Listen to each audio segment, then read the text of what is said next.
आप एकदम खर्च कम करके अपने मछलियों का भरवार कैसे कम समय में 1 केजी का ले लें, उसी विषय में हम 4-5 पॉइंट आपको बताने का प्रयास करते हैं दोस्तों। वीडियो बहुत छोटा होने वाला है और वीडियो को आप पूरा देखेंगे। चैनल पर अगर नए होंगे तो सब्सक्राइब कर लेंगे इसी तरह के छोटे छोटे अच्छे वीडियो पाने के लिए दोस्तों। तो दोस्तों चलिए हम वीडियो को शुरू करते हैं। पहले कुछ चीज़ हम बता देते हैं, उसके बाद लास्ट में हम आपको एक बहुत ही इंपॉर्टेंट जानकारी देंगे जिसका पालन करके आप बहुत कम खर्च में आप अपने मछलियों को 1 केजी कर लेंगे, उसमें भी बहुत कम समय में। बहुत कम खर्च लगेगा, बहुत कम समय लगेगा दोस्तों। तो दोस्तों चलिए हम शुरू करते हैं। तो 4 पॉइंट हम आपको बताने का प्रयास करते हैं। जैसे दोस्तों आपको ध्यान देना पड़ेगा कि तालाब का एरिया आपका किस तरह का है। उसके बाद हम बात करेंगे आपको 1 एकड़ का तालाब है या जितना भी बड़ा तालाब है उसमें डेंसिटी कितना होना चाहिए, यानी आपको सीड कितना स्टॉक करना चाहिए दोस्तों। और समय समय पर वाटर क्वालिटी की जांच आपको अवश्य करते रहना चाहिए। और जब आप सीड स्टॉक करते हैं तो उस सीड का साइज कितना होना चाहिए दोस्तों। और उसके भोजन के बारे में आपको पता है कि हम बहुत ही कम खर्च वाले भोजन को आपको बताते हैं कि इस तरह से आप ऐसा भोजन दें जिसमें आपके जेब पर ज़्यादा खर्च नहीं पड़े दोस्तों। तो चलिए हम आपको विस्तार से बताने का प्रयास करते हैं। जैसे हम बताते हैं, पहला नंबर में है कि तालाब का एरिया। अगर आप IMC मछली का पालन करते हैं भाइयों तो तालाब का एरिया एक बहुत बड़ा फैक्टर है। यह बहुत डिपेंड करता है कि आपकी मछलियों का ग्रोथ कैसा होता है। उसके लिए तालाब का एरिया अच्छा होना चाहिए और उस जितना बड़ा एरिया है उसी के अनुसार आपको अपने तालाब में सीड स्टॉक करना चाहिए दोस्तों।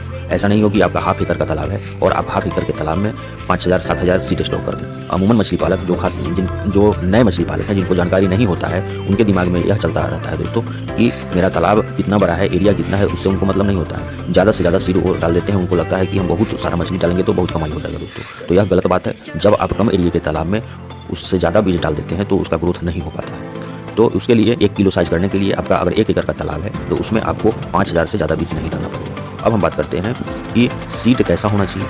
अच्छा ग्रोथ हम अगर पाना चाहते हैं कम खर्च में और कम समय में, तो सीड का साइज भी दोस्तों आपको कम से कम ईयर लिंक तो होना ही चाहिए। 100 ग्राम के आसपास का सीड अगर आप डालते हैं अपने तालाब में तब जाकर के दोस्तों यह बहुत ही कम समय में आपका 1 किलो साइज का हो जाता है। बहुत सारे बंधुओं का यह कमेंट रहता है कि हमारी मछलियाँ 1.5 साल की हो गई, 2 साल की हो गई, अभी 400 ग्राम की है। तो उसमें आप लोग गलती कर लेते हैं कि जिस तालाब में आप कल्चर करते हैं उसी तालाब में स्पॉन डाल देते हैं या फ्राई डाल देते हैं, सेमी फ्राई डाल देते हैं दोस्तों। तो इसी कारण आपका ग्रोथ नहीं हो पाता है। तो उसके लिए हम कहना चाहेंगे कि जब भी आप सीड स्टॉक करें तो ईयर लिंग साइज का ही सीड स्टॉक करेंगे, जल्द से जल्द ग्रोथ होगा। आगे हम बताना चाह रहे हैं दोस्तों कि वाटर क्वालिटी आपको मेंटेन रखना पड़ेगा। अपने तालाब में समय समय पर पानी का जांच कराते रहना पड़ेगा दोस्तों। इसमें कुछ खर्च आता है आपको, और खर्च से बचने के लिए आप एक किट ले लेंगे जिससे पानी का गुणवत्ता का जांच होता है, pH, ऑक्सीजन, सारी चीज़, अमोनिया का जांच होता है। वह किट ले लेंगे, ज़्यादा महंगा नहीं आता है। आप इसको ऑनलाइन भी मंगा सकते हैं। उसको मंगा करके आप समय समय पर जांच करते रहेंगे तो बहुत अच्छा परिणाम मिलेगा उसका दोस्तों। और दोस्तों अब हम बात करते हैं इसके भोजन के लिए। जैसा कि आपको पता होगा मछली पालन में सबसे अधिक जो खर्च आता है वह इसके मछलियों के भोजन में आता है।